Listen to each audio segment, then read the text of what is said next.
നമസ്കാരം. Raf talks ഫുട്ബോളിലേക്ക് ഏവർക്കും സ്വാഗതം. ലാലിഗയിൽ നടക്കുന്ന അടുത്ത മത്സരത്തിൽ വമ്പന്മാരായ റയൽ മാഡ്രിഡിന്റെ എതിരാളികൾ സെവിയ്യയാണ്. വരുന്ന ഞായറാഴ്ച രാത്രി ഇന്ത്യൻ സമയം 1:30 ഈ മത്സരം നടക്കുക. റയൽ മാഡ്രിഡിന്റെ മൈതാനമായ സാന്റിയാഗോ ബെർണാബുവിൽ വെച്ചുകൊണ്ടാണ് ഈ മത്സരം അരങ്ങേറുക. റയൽ മാഡ്രിഡിന്റെ ഇതിഹാസമായിരുന്ന സെർജിയോ റാമോസ് നിലവിൽ സെവിയ്യയുടെ താരമാണ്. അദ്ദേഹം ഇപ്പോൾ വലിയൊരു ഇടവേളയ്ക്ക് ശേഷം സാന്റിയാഗോ ബെർണാബുവിലേക്ക് മടങ്ങിയെത്തുകയാണ്. ഇതേക്കുറിച്ച് ചില കാര്യങ്ങൾ റാമോസ് തന്നെ പറഞ്ഞിട്ടുണ്ട്. അതായത് റയൽ മാഡ്രിഡിനെയും അവരുടെ ആരാധകരെയും താൻ ഒരുപാട് ബഹുമാനിക്കുന്നു എന്നാണ് ഇപ്പോൾ സെർജിയോ റാമോസ് പറഞ്ഞിട്ടുള്ളത്.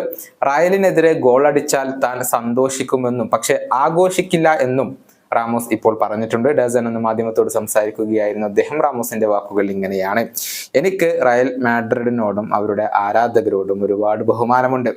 പക്ഷെ ഞാൻ ഗോൾ അടിച്ചാൽ അത് ആഘോഷിക്കില്ല.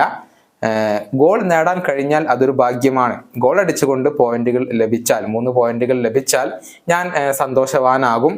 വീട്ടിലേക്ക് പോകുന്ന ഒരു ഫീലാണ് എനിക്കിപ്പോൾ ഉള്ളത്. കാരണം ഞാൻ ഒരുപാട് വർഷം അവിടെ ചിലവഴിച്ചതാണ്. സഹതാരങ്ങളുമായും ആരാധകരുമായും മനോഹരമായ ഓർമ്മകൾ എനിക്കുണ്ട്. തീർച്ചയായും അതുല്യമായ ഇമോഷണലായ ഒരു നിമിഷമായിരിക്കും അത്. എല്ലാ കിരീടങ്ങളിലും എല്ലാ വർഷവും കിരീട ഫേവറേറ്റുകളാണ് റയൽ മാഡ്രിഡ്. അവരിപ്പോഴും മികച്ച സമയത്തിലൂടെ തന്നെയാണ് കടന്നുപോയിക്കൊണ്ടിരിക്കുന്നത്. ആ സ്റ്റേഡിയത്തെ ഞങ്ങൾക്ക് നന്നായി അറിയാം. മികച്ച പ്രകടനം പുറത്തെടുക്കാൻ തന്നെയായിരിക്കും ഞങ്ങൾ ശ്രമിക്കുക. ഇതാണ് സെർജിയോ റാമോസ് ഇപ്പോൾ പറഞ്ഞിട്ടുള്ളത്. സെവിയ്യ ഈ ഒരു സീസണിൽ വളരെയധികം ബുദ്ധിമുട്ടേറിയ ഒരു സമയത്തിലൂടെയാണ് ഇപ്പോൾ കടന്നുപോയിക്കൊണ്ടിരിക്കുന്നത്. പോയിന്റ് പട്ടികയിൽ 15ാം സ്ഥാനത്താണ് അവരുള്ളത്. ആകെ കളിച്ച 25 മത്സരങ്ങളിൽ കേവലം 5 മത്സരങ്ങളിൽ മാത്രമാണ് അവർക്ക് വിജയിക്കാൻ കഴിഞ്ഞിട്ടുള്ളത്. ഈ സീസണിലായിരുന്നു സെർജിയോ റാമോസ് തന്റെ പഴയ ക്ലബ്ബായ സെവിയ്യയിലേക്ക് തന്നെ മടങ്ങിയെത്തിയത്.